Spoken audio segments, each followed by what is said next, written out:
I guess it's safe to say people like this series. It's a new month, and with that comes another new set of mods that I have discovered, tested, and approved to be worthy of not only my mod list, but any of your mod lists as well. This time around, I have some very interesting ones to showcase to you all, including multiple new armor sets, a weapon with retro vibes, a nice visual upgrade, and 2 gameplay changes that will make you wonder why Bethesda never considered adding them to vanilla. Without further delay, let's get into even more mods for Skyrim Anniversary Edition.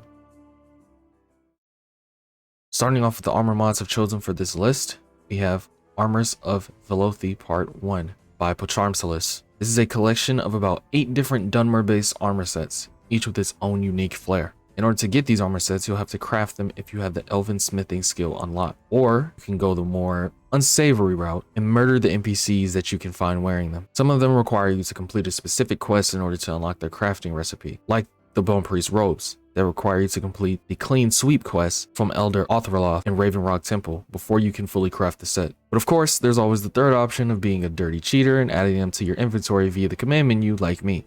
I think my favorite of the collection is the Readerin Exile armor. Wearing this set kind of makes me feel like a character from Avatar: The Last Airbender. I literally have no comparison picture for this, just trust me, that's what it feels like. To me, these armor sets perfectly capture a more tribal or nomadic style that is rare to find within the vanilla Skyrim experience. If the style of these armors suits your needs, I would definitely recommend downloading this armor pack so you can experience the hard work that the author put into making these sets look and feel amazing. If you thought that the last armor set was all that Bladedancer had to offer, then boy are you mistaken. Our next armor set is the Armor of Titus Mede I by Bladedancer and Vishvadeva 50. This set is Imperial inspired and belonged to a notable emperor, Titus Mede I. Titus Mede I was said to be a warlord of Lux that gained great power and prominence after the Oblivion Crisis, overthrowing the current emperor at the time. Upon knowing that background, this armor set definitely represents the feeling of pure strength and unrelenting power when wearing it. As such, this set can be obtained by finishing the Civil War questline for either the Stormcloaks or the Imperials, and can also be optionally set to be worn by General Tullius through the level list. There are 2 variations of the armor, with and without the face mask, and with and without the chalice toward the bottom of the cuirass.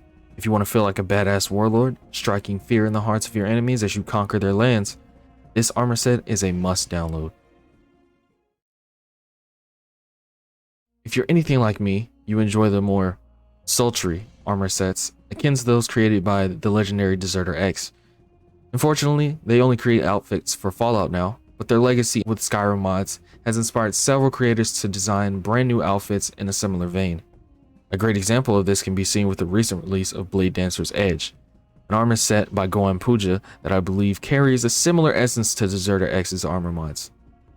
To obtain this set, you'll have to clear out Gloomreach Cavern and search deep within the waters of Gloomreach Hive area to find the chest containing the armor. This armor set is massive, as it contains 14 different pieces that combine together to form a set that gives your character the appearance of an alluring knight that can charm the hearts of men or women while destroying any enemies in their path. While 14 pieces in the set is an abnormally large amount, it serves the purpose of giving the player freedom to customize their armor how they want. Want to have all the actual armor pieces off?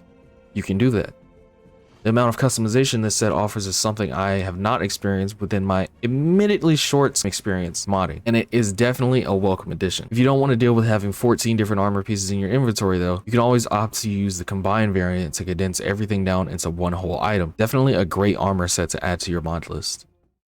Next up, we have one weapon for this list, and boy is it a weapon. Blinding Light SE by John Skyrim is a rather large 2-handed battle axe that may seem familiar to those who dabbled in browser-based RPGs back in the early 2000s. For those who are not part of that small niche group like me, this weapon is from the browser-based MMORPG of 2003 called Adventure Quest. This weapon is based on the Blinding Light of Destiny axe in Adventure Quest, which is where the name comes from. As you can imagine, that game was a product of its time in terms of art style, and the author does an amazing job at recreating the axe while also giving it that Skyrim flair. It genuinely feels and looks like a unique weapon you could find in a vanilla game, which I imagine is not the easiest to replicate, especially with such an early 2000s anime style of weapon. This mod is undoubtedly a great addition to Skyrim's weapon arsenal.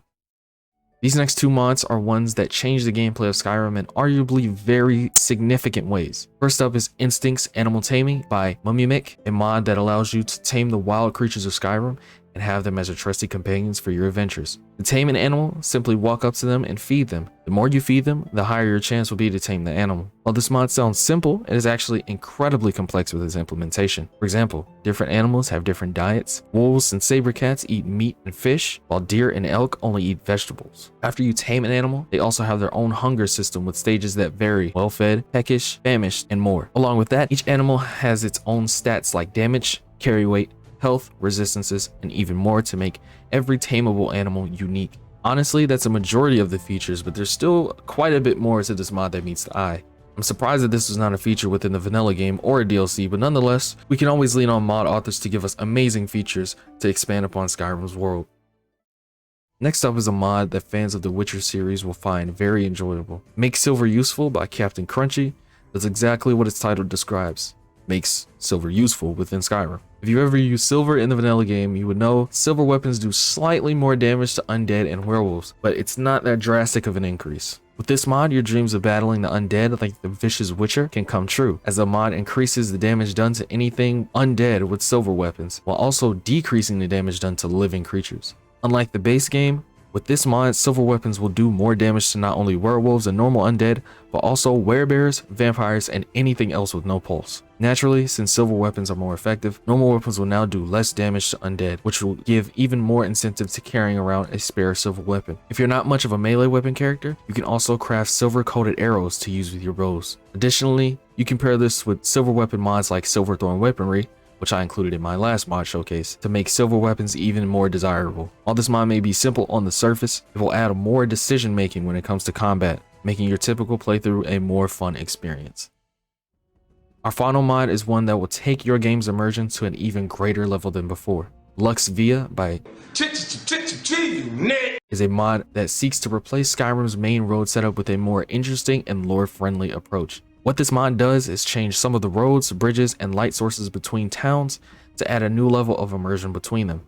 With this mod, bridges and light sources that were once very similar to one another completely changed based on the area and even the climate. If you're exploring near an industrial city like Markarth, you'll be able to see the architecture of the city bleed into the main roads, as bridges are completely remodeled to have a dwarven meadow/industrial look to them. As you approach more dangerous towns, you can find skeletal remains attached to the road signs, or if you're passing through a town known for having greenery, you can see moss and leaves sprouting from the scenery. That's called motherfucking bars. You know nothing about that. I've played with a few road redesign mods before, but I can say that this one is by far my favorite that I have discovered so far. Once you experience your game with it, it will truly make Skyrim's world feel more alive and immersive than ever before. And there you have it. Those are even more mods to make your next Skyrim playthrough just a bit more exciting. I'd like to take this time to thank you all for your support. We recently hit 300 subscribers on the channel, and I cannot thank you guys enough. I know this one took a while to get out, mostly due to procrastination, if I'm being honest, but recently I've been more excited about making videos than I ever have before, so expect more from me soon. Next video will likely be a Fallout 4 video, so I encourage you all to check it out when it releases, as I have a lot of passion for the Fallout series. Until then, thank you so much for watching. If you enjoyed the video, please hit the like button and consider subscribing. Turn on notifications, and I'll see you in the next one.